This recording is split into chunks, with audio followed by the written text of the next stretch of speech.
Welcome back. I absolutely agree with these restaurants. I am a capitalist.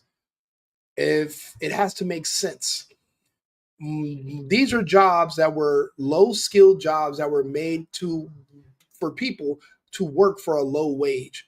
Now everyone's petitioning to raise the whatever the pay is for minimum wage to the same kind of rate that you would pay somebody for a job that's more skilled, requires more education. But now they want low level jobs to receive high level pay, which makes no sense. You're not supposed to be 40 something years old trying to support a family and a household working as a cashier in a restaurant. That's not what that's for. That's supposed to be a summer job for kids that are coming home from college or people just getting started in the workforce. So you're demanding all this money, and who do you think is going to pay it? Nobody. This is a capitalist society. There must be a profit generated. If something starts to dig into the profits, we're going to just do away with it and we're going to find another way. These restaurants have done that. So this is the story right here. Take a listen. This NYC restaurant's cashiers zoom in from across the world and appear on this monitor. The funniest part is that they still ask for a tip. Outsourcing jobs has been a common strategy. What's funny about asking for a tip? They're still working. I mean, what's the difference between somebody standing there in person talking to you and someone talking to you over a screen? What's the difference? I'm on the screen right now talking to you. We're not in the same house. When you're on the phone with somebody, it's the same difference. You're still conducting business. So if you felt like this person was very good with their customer service, they got your order right the first time, they spoke good, clear English, then yeah, I don't see any problem with them asking for a tip and me giving them one. No different than a person who's actually standing there in front of me in the flesh. To cut down on costs, but this might be going too far. When you walk into the store, the front desk has an iPad which says "Welcome to my store," and right next to it is a monitor very clearly showing a Zoom meeting with a cashier who is located in the Philippines. There's a time difference of 12 hours from the Philippines and New York for these workers, and they're only getting paid $3.75 per hour. What do you mean only? That is a good amount of money when you live in the Philippines. The average in the Philippines, you're considered rich if you're making $700 American a month. So 375 is actually a good amount of money. If you're comparing that to wages here in the United States where everything is inflated and overpriced, then of course it's going to look bad. But that's actually a fair wage for the type of work they're doing. You're sitting on a Zoom meeting, you're sitting in front of a computer and you're talking to people and taking food orders. It's not rocket science. You're not doing brain surgery. You don't deserve more than that much pay. You're being paid for your skill level, for the amount of work you're doing. Every job does not require high pay. Oh, but Rico, they should raise a minimum wage to $20 an hour. 20, make it 50.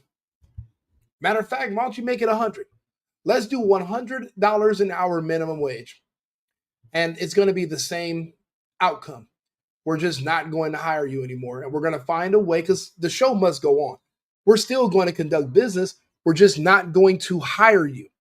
You want to be paid all this money for a low skilled job. You should have already elevated yourself to a different position. That's how we have a chain in this country of upward mobility. You go to school, these are entry level jobs. You're not supposed to be here forever unless you're going to become a manager or you're working way up to for by a promotion to be a GM. You're not supposed to be at these low skilled jobs indefinitely. You're supposed to further your education, work somewhere else for another company, start a business, build a career. But you're asking for all this money for these low skilled jobs. Doesn't make any sense. They do it because this job is actually very high paying relative to the Philippines, where the average monthly wage is only $325. Also, the cashier doesn't have to do much other than greet the customer. 325 is actually good money in the Philippines. Every country is not cost what it does here in the United States. That's great money. This guy right here is manipulative.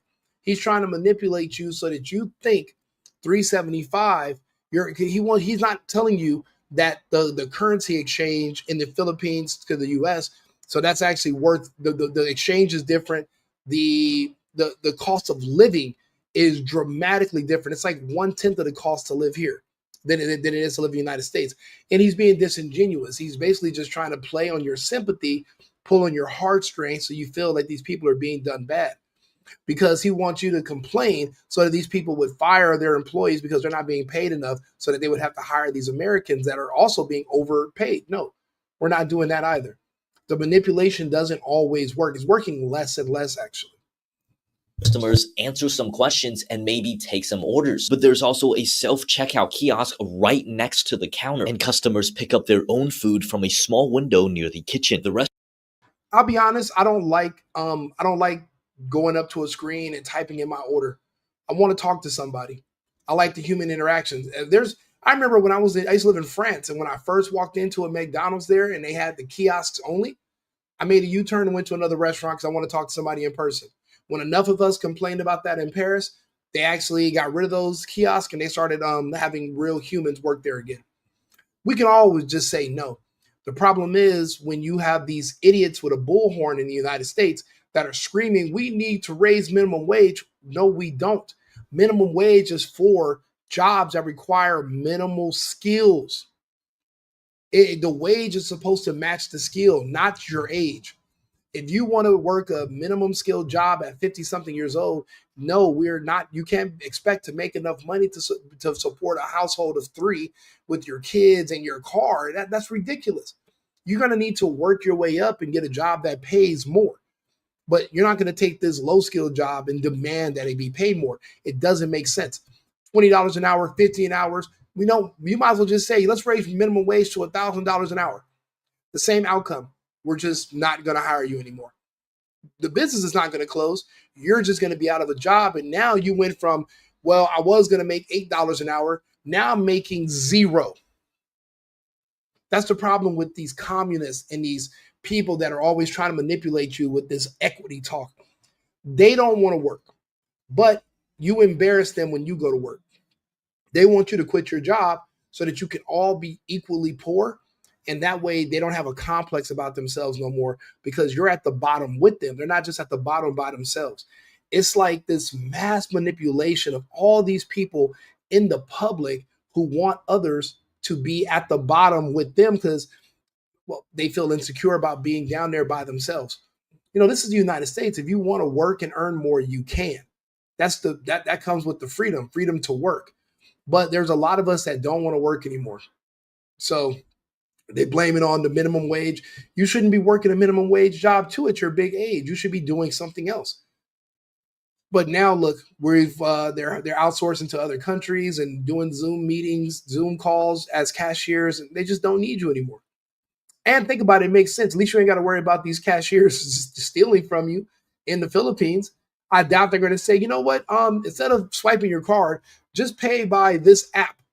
They don't have Cash App in the Philippines, so these people are not going to be able to steal from you. It's going to make more sense, and they're going to appreciate that job. They're going to take that 375 and they're going to smile. They're not going to complain. They're not going to bitch. They're not going to say, "Oh, you should pay me more, Bob, for this low skill job." Hell no, I'm not paying you anymore. But now, just like with anything else, you're going to push too far, and you're going to end up with nothing. Nothing. Period. And now look, these people are all being replaced. They're trying to figure out where they're going to work, and they're just out of work. That's how they have so much time to protest and be activists. That's why they wanted a Mondami, because see, this is in New York. They want a Mondani because they think that this means we're not going to have to pay rent anymore. We're not going to have to pay for electricity. We're not going to have to pay for food. We're going to just be able to just live like we did during the lockdown. Remember when rent was free? They were giving out money from the government. You didn't have to pay any bills. You just hung out all day and drank and smoked and kicked it with your friends. That's the life. See, that's the problem. When you give regular Americans who are capitalists, you give them a taste of communism, they'll develop an addiction. They're going to want more of it. And now people are screaming for the lockdown. Because see, that's all that is. The Mondami, what he's offering are the conditions that you had during lockdown.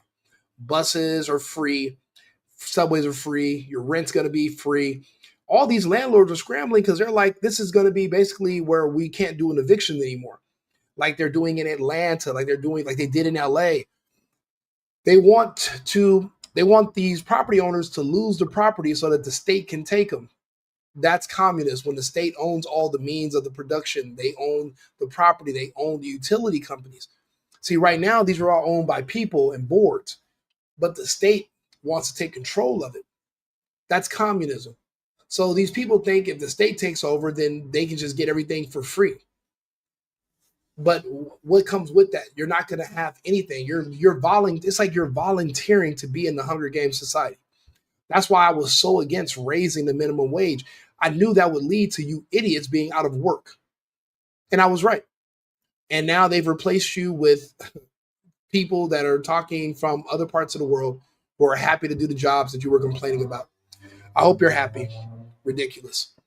I'll be back shortly with another live. I'll see you again. And shout out to our sponsor, cosigning.com. Thank you. I've been needing to find a new apartment, which has not been easy with credit as bad as mine. Luckily, I found cosigning.com. They connected me with a cosigner who helped me get my dream apartment for me and my dog. I just paid a small fee and was able to move in fast. Get the cosigner you need for the apartment you want. Check out cosigning.com today.